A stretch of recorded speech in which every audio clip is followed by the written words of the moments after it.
ഈ El Salvador എന്ന് കേട്ടിട്ടില്ലേ? അതെ. ഈ എൽ സാൽവദോർ എന്ന് പറഞ്ഞ ഗുണ്ടകളുടെ വിളയാട്ട രാജ്യം എന്ന് പറഞ്ഞാൽ അവർ ഗുണ്ടകളാണ്. ഗുണ്ടകൾ എന്ന് പറഞ്ഞാൽ ഭീകര ഗുണ്ടകളാണ്, ഭീകരന്മാരാണ്. അവർ കൊല്ലുക, അതെ, ഗ്യാങ് വാറുകളിൽ പിന്നെ അങ്ങോട്ടും ഇങ്ങോട്ടും നിൽക്കും. സാധാരണക്കാർക്കൊന്നും ജീവിക്കാൻ പറ്റാത്ത അങ്ങോട്ടും ഇങ്ങോട്ടും ഗ്യാങ് വാറുകൾ കൊന്ന് കഷണങ്ങളാക്കി പ്ലാസ്റ്റിക് കവറിൽ കെട്ടി തെരുവുകളിൽ വലിച്ചെറിയുന്ന ഒരു സ്ഥലം. സ്ത്രീകളെ റേപ്പ് ചെയ്തതിന് ശേഷം അവരെ കാറിൽ വലിച്ചഴിച്ച് കെട്ടിയിട്ടിട്ട് വലിച്ചഴിച്ച് അതിഭീകര. പക്ഷേ ഇന്നിപ്പോൾ ആ എൽ സാൽവദോറിലെ ഗുണ്ടകളെ എല്ലാം കൂടെ അവിടെ സെക്കോട്ട എന്ന് പറഞ്ഞൊരു ജയിലിൽ അടച്ചിരിക്കും. ഈ ജയിലെന്ന് പറഞ്ഞാൽ അതിൻ്റെ ദൃശ്യങ്ങൾ നമ്മൾ എല്ലാ ദൃശ്യങ്ങളും നമുക്ക് കാണാൻ കഴിയില്ലെങ്കിൽ പോലും അതിൻ്റെ ചില ചിത്രങ്ങൾ കണ്ടാൽ നമ്മൾ ഞെട്ടിപ്പോകും. ഈ തെറ്റ് ചെയ്ത ഈ ഗുണ്ടാ നേതാക്കന്മാരിന്ന് അനുഭവിക്കുന്ന ദുരിതം. ഇവർക്ക് ശിക്ഷ കൊടുത്തിരിക്കുന്നതുണ്ടല്ലോ, ആൾക്ക് ഒരു 10 വർഷം 1000 വർഷമൊക്കെ തടവ് ശിക്ഷയുണ്ട്. പറ്റില്ല. ഇപ്പം ഈ സെക്കോട്ട ജയില് വാർത്തകളിൽ നിറയാൻ കാരണം അമേരിക്ക ഈ ജയില് വാടകയ്ക്കെടുത്തേക്കാന്ന് തന്നെ പറയാം, അല്ലേ? കാരണം കൊടും കുറ്റവാളികളെ നേരെ ഈ ജയിലിലേക്ക് വിടാനെ കൊണ്ട് ഒരു ധാരണയായി എൽ സാൽവദോറിന് കോടിക്കണക്കിന് ഡോളേഴ്സ് നൽകി കഴിഞ്ഞു അമേരിക്ക. അത് നമ്മൾ അത് അങ്ങനെ ഒന്ന് കൊടുത്തു കഴിഞ്ഞപ്പോഴാണ് ചില മാധ്യമ പ്രവർത്തകർക്ക് അവിടെ പ്രവേശനം ഇല്ലായിരുന്നു. ഇപ്പൊ ഇംഗ്ലീഷുകാരനായ ഒരു ഇപ്പൊ ഒരു ഡേവിഡ് ജോൺസും നേരത്തെ ഒരു മെറ്റ്ലെ എന്ന് പറഞ്ഞ ഒരാളും ഇവർ രണ്ടുപേര് ഇവിടെ കയറിയതിന് ശേഷമാണ് അവർ കാണിക്കുന്നത് ഇതിലും ഭേദം മരണമാണ് എന്നാണ് അവർ പറഞ്ഞത്. അതിന്റെ ഭീകരത എന്തൊക്കെയാ പറയുന്നത്? അത് പറയുന്നതെന്ന് വെച്ചാൽ ഇവർക്ക് കാറ്റും വെളിച്ചമൊന്നും കിട്ടാത്ത രീതിയിലുള്ള മുറികളാണ് ഇട്ടിരിക്കുന്നത്. കൃത്രിമ വെളിച്ചമാണ്, രാത്രിയും പകലും വെളിച്ചം ഇട്ടേക്കും, ഉറങ്ങാൻ ബുദ്ധിമുട്ടാവും. പിന്നെ ഇവർ 24 മണിക്കൂർ 23.5 മണിക്കൂറും ഈ കട്ടിലിരിക്കണം, കിടക്കാൻ പാടില്ല. ഇരിക്കണം മാത്രമല്ല കൈയും കാലും ചങ്ങല കിട്ടിയിട്ടുണ്ട്. അനങ്ങാൻ പറ്റില്ല. ഇങ്ങനെ ഇരിക്കണം. ഉറക്കം സംസാരിക്കാനേ പാടില്ല. അടക്കം പറച്ചിൽ മാത്രമേ പറ്റൂ. പിന്നെ അവിടെ മാത്രമല്ല, ഇവരെന്തെങ്കിലും ഈ ചട്ടത്തിന് ലംഘനം നടത്തിയാൽ ഭീകരമായ മർദ്ദനമായിരിക്കും എന്നാണ്. അപ്പോൾ റെഡിയാണ് അവിടെ ജീവനക്കാർ. അത് കഴിക്കാൻ കൊടുക്കുന്നത് വളരെ ഇതാണ്, ചെറിയ ഒരു റൊട്ടിയും ഒരു മുട്ടയും, പിന്നെ റേഷൻ പോലെയാണ് വെള്ളം കിട്ടാൻ ഇവന്മാർ ദാഹിച്ചവന്മാർ ഊപ്പാട് വരും. പിന്നെ അതിലെല്ലാം ഉപരി ഇതിന് ശേഷം പരേഡുണ്ട് തടവുകാരുടെ. ആ പരേഡ് എന്ന് പറഞ്ഞാൽ ഇത് മനുഷ്യരെ ഇങ്ങനെ കൂമ്പാരമായിട്ട് കുനിഞ്ഞ് തല ഉയർത്താൻ പാടില്ല. ഇവരെ പരേഡിന് ഇറക്കുമ്പോൾ ഇവരുടെ കൈ, നമ്മൾ പണ്ടത്തെ നസീറിന്റെ പടയോട്ട സിനിമയിൽ കാണുന്ന പോലെ നസീറിനെ വിലം കിട്ടും കടൽക്കൊള്ളക്കാർ കൊണ്ടുപോകുന്ന സീനുണ്ടല്ലോ. അപ്പൊ അതുപോലെ ഇങ്ങനെ തല ഉയർത്തിയ അടിയാണ്. തല കുമ്പിട്ട് പോയിട്ട് അവിടെ ഇതുപോലെ ഈ മനുഷ്യനെ എല്ലാം കൂടെ കൂട്ടി യോജിപ്പിച്ചൊരു സംഭവമാണ്. അതിനിടയിൽ ഒരു ചെറിയ അനക്കം വന്ന ഭീകരമായ മർദ്ദനമാണെന്നാണ്. അതും ഇവരെ തടവിന് വിധിച്ചിരിക്കുന്നത് 60 വർഷം മുതൽ 1000 വർഷം വരെയുള്ള തടവ് ശിക്ഷയാണ്. അതും ഗുണ്ടകളാണ്. അപ്പം വേറൊരു കാര്യമുണ്ട്, ഗുണ്ടകൾ അവിടെ ഗ്യാങ് ഗുണ്ടകൾ എന്താണ് ഇത് കുത്തുമായിരുന്നു, പച്ച കുത്തുമായിരുന്നു. ഇവര് ടാറ്റു പച്ച കുത്തുക എന്ന് പറഞ്ഞാൽ നമ്മൾ ടാറ്റു അടിക്കുക മുഴുവൻ ടാറ്റുവാണ്. പല ചിത്രങ്ങൾ നമ്മൾ കാണുമ്പോൾ ഉണ്ട്. ഈ പ്രസിഡന്റ് ആണ്, പുതിയതായിട്ട് അധികാരത്തിൽ വന്ന പ്രസിഡന്റാണ് ഇതിനൊരു മാറ്റം. അദ്ദേഹമാണ് ഈ ഗുണ്ടകളെ അമർച്ച ചെയ്യാൻ തീരുമാനിക്കുന്നത്. ഗുണ്ടകളെ അമർച്ച ചെയ്തില്ലെങ്കിൽ ഈ രാജ്യം ഗുണ്ടാവാറിൽ ഗ്യാങ് വാറിൽ തകർന്ന് തരിപ്പണം സാധാരണക്കാർക്ക് ജീവിക്കാൻ. രാജ്യങ്ങളെ കാര്യം നമുക്കറിയാം, പലയിടങ്ങളിൽ ഈ ഗുണ്ടാവാറുകളാണ് നശിച്ചു പോയത്. അങ്ങനെയാണ് അദ്ദേഹം പട്ടാളത്തെ ഇറക്കി മൊത്തത്തിനെ കുറെ എണ്ണത്തിനെ കൊന്നു, അടിച്ച് എല്ലാം ഓടിച്ച് മൊത്തത്തിനെ എടുത്ത് ഈ സെക്കോട്ട ജയിലിലാക്കി. സെക്കോട്ട ജയിൽ നമ്മൾ ഗോണ്ടനാമോ ജയിൽ എന്നൊക്കെ പറഞ്ഞു, അതാണ് ഏറ്റവും ഭീകരം.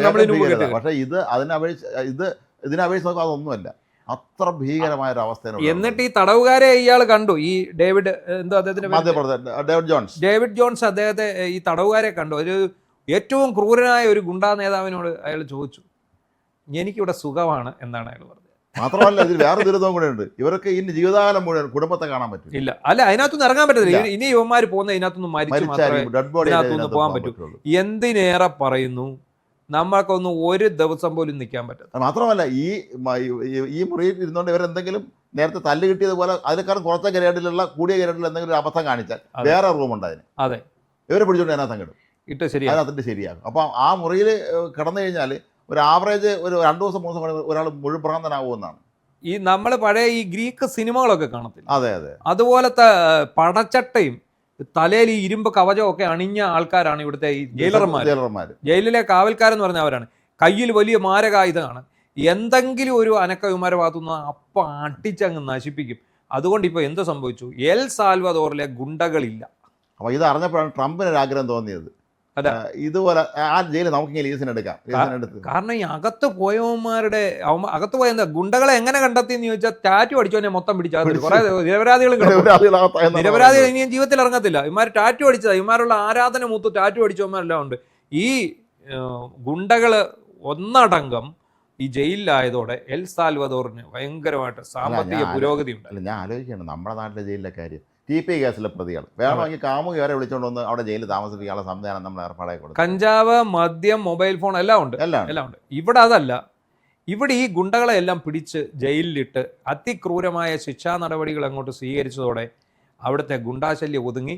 അവിടെ ടൂറിസം വളർന്നു, വൻ വരുമാനം, രാജ്യം സാമ്പത്തികമായിട്ട് പുരോഗതി കൈവച്ചു. അങ്ങനെ ഇരിക്കുമ്പോഴാണ് നമ്മുടെ അമേരിക്ക ഡൊണാൾഡ് ട്രംപ് അറിയുന്നത് ഇവിടെ ഇങ്ങനൊരു സ്ഥലമുണ്ടെന്ന്. അപ്പോൾ ഡൊണാൾഡ് ട്രംപിന് ഒരു ഗുണമുണ്ടായി, എതിർക്കുന്നവനെ എല്ലാം നേരെ ഇനി അങ്ങോട്ട് വിടാം. കേട്ടോ, ഇതിന്റെ ചിത്രങ്ങൾ, ഇതിന്റെ ഫോട്ടോകൾ പുറത്തു വന്നാൽ തന്നെ പേടിച്ച് ഒരുത്തനും പിന്നെ ഈ പണിക്കിന് പോകില്ല. അല്ല, അസാധ്യമാണ്. അതിന്റെ റിപ്പോർട്ട് കണ്ടില്ലേ? കണ്ടാ ചിത്രങ്ങൾ. അത് ശരിക്കും എനിക്ക് തോന്നുന്നു നമ്മുടെ മാധ്യമങ്ങളൊക്കെ അത് വേണ്ട രീതിയിൽ ആ വാർത്ത നൽകിയിട്ടുണ്ടോ എന്ന് എനിക്ക് സംശയം. നമ്മുടെ പോർട്ടലിൽ ആ വാർത്ത വന്നിട്ടുണ്ട്. നമ്മളത് അന്നേരമാണ് ഇത് ശ്രദ്ധിക്കുന്നത്. ഇത് ഈ ജയിലിനെ കുറിച്ച് ഈ ചർച്ചകളിലോട്ട് നിറയുമ്പോഴാണ് നമ്മൾ ചിന്തിക്കുന്നത്. അപ്പം ഡൊണാൾഡ് ട്രംപ് കോടിക്കണക്കിന് ഡോളർ കൊടുത്ത് വാടകയ്ക്ക് എടുത്തിരിക്കും ഈ ജയിലിൽ. അല്ല, വേറെ ആലോചിച്ച് നോക്ക്, നമ്മുടെ നാട്ടിലാണ് ഇങ്ങനെ ജയിൽ വന്നെങ്കിൽ ഇവിടെ തന്നെ മനുഷ്യാവകാശ പ്രവർത്തകരെല്ലാം കൂടെ ഇറങ്ങിയിട്ട് ഇവന്മാർക്ക് നീതി വേണമെന്ന് പറഞ്ഞാൽ ഈ കൊലപാതകൾക്ക് ഇത്രയും ക്രൂരകൃത്യങ്ങൾ ചെയ്ത് മനുഷ്യനെ വെട്ടിമുറിച്ച് പ്ലാസ്റ്റിക് കവറിട്ടവനൊക്കെ വെറുതെ വിടണമെന്ന് ആവശ്യപ്പെട്ടു. അവിടെ ഈ കൊളംബിയ, എൽ സാൽവദോർ ഇതെല്ലാം ഈ ഡ്രഗ് ഡോണുകളുടെ മാഫിയകളുടെ, അതുകൊണ്ട് തന്നെ ഗാങ്. നമുക്കറിയാം ആൻഡിയൻ എസ്കോബാർ എന്ന് പറയുന്ന കൊളംബിയയുടെ നാഷണൽ ഫുട്ബോളറെ വെടിവെച്ച് വന്നതാണ്. അത് എന്തിനായിരുന്നു? അയാൾ സെൽഫ് ഗോൾ അടിച്ച് വേൾഡ് കപ്പ് 96 വേൾഡ് കപ്പിലല്ലേ. അപ്പോഴേ വെടിവെച്ച് കൊല്ലുന്നു. അത് ലോക ചരിത്രത്തിൽ തന്നെ, ലോക കായിക ചരിത്രത്തിൽ നല്ല ലോക ചരിത്രത്തിൽ തന്നെ ഞെട്ടിച്ച സംഭവമാണ്. ഇയാൾ സെൽഫ് ഗോൾ അടിച്ചതിന്റെ പേരിൽ ഇയാളെ അത് ഡ്രഗ് മാഫിയാണ് അയാളെ കൊലപ്പെടുത്തുന്നത്. അപ്പോൾ എന്താണെങ്കിലും ഈ ജയിലിന്റെ കഥ എല്ലാവരും വായിക്കുകയും അറിയുകയും വേണം. ഇത്തരം ജയിലുകൾ സത്യത്തിൽ വേണ്ടതാണ് അല്ലേ? ഈ ചിത്രങ്ങൾ നിങ്ങൾ കാണണം. നമ്മൾ ഇതോടൊപ്പം കാണിക്കുന്ന ആ ജയിലിന്റെ ഉൾഭാഗത്ത് മനുഷ്യൻ അനുഭവിക്കുന്ന ദുരന്തത്തിന്റെ ചിത്രങ്ങൾ. നമ്മൾ അതിനൊരു ചെറിയ ഉദാഹരണം പറയാം. കാലാപാനി സിനിമയിൽ ആൻഡമാൻ ജയിൽ കാണിക്കും. അവിടെ ഇത് തന്നെയാണ് സെല്ലുലാർ ജയിൽ. ആ സെല്ലുലാർ ജയിലിൽ ഈ ഗോവർദ്ധൻ എന്ന് പറയുന്ന തടവുകാരടക്കം നേരിടേണ്ടി വരുന്ന ഒരു പീഡനമുണ്ട്. അതിന്റെ 10 ഇരട്ടി പീഡനമാണ് ഇവിടെ നേരിടുന്നത്. മാത്രമല്ല, അവിടെ ഒരു പുതയ്ക്കാൻ ഒരു വിരിപ്പ് പോലും കൊടുക്കില്ല അവർക്ക്. തണുപ്പ് സഹിക്കണം, ചൂടും സഹിക്കണം, എല്ലാം സഹിച്ച് ചൂടും തണുപ്പ് എന്ന് പറഞ്ഞാൽ ഈ ഒന്ന് ആലോചിച്ച് നമ്മളിപ്പോ ഈ 10 മിനിറ്റ് നമ്മൾ ഈ കസേരയിലിരിക്കും, നമ്മൾ 11ാമത്തെ മിനിറ്റ് ഇതേ എണീക്കും ഇല്ലേ?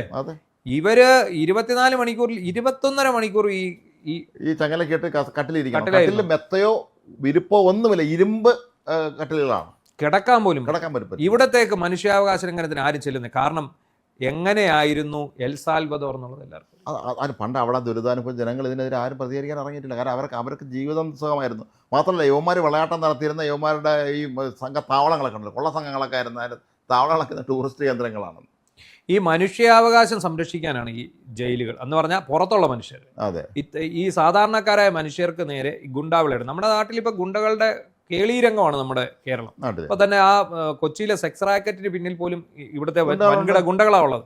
ഈ 10 വർഷത്തെ LDF ഭരണത്തിന്റെ കാലത്ത് ഇവിടെ ഗുണ്ടകളുടെ അഴിഞ്ഞാട്ടമാണ്. ഗുണ്ടകൾ വളർന്ന് സമാന്തര സാമ്പത്തിക സംവിധാനം അവർ ഒരുക്കി കഴിഞ്ഞു. ഏതാണ്ട് എൽ സാൽവദോറിന്റെയും കൊളംബിയയുടെയും ഒക്കെ രീതിയിലേക്ക് ഡ്രഗ് മാഫിയകൾ ഇവിടേക്കും വന്നു തുടങ്ങുന്ന ഒരു അവസരമാണ്. എന്തായാലും ഭരണം മാറിയിട്ടുണ്ട്. ഇവിടെയും ഇത്തരം അമർച്ച ചെയ്ത്തുകൾ ഉണ്ടാകും എന്ന് നമുക്ക് പ്രതീക്ഷിക്കാം. എന്താണെങ്കിലും ഗുണ്ടകളെ അമർച്ച ചെയ്ത കാര്യത്തിൽ എൽ സാൽവദോർ ഒരു മാതൃക തന്നെ.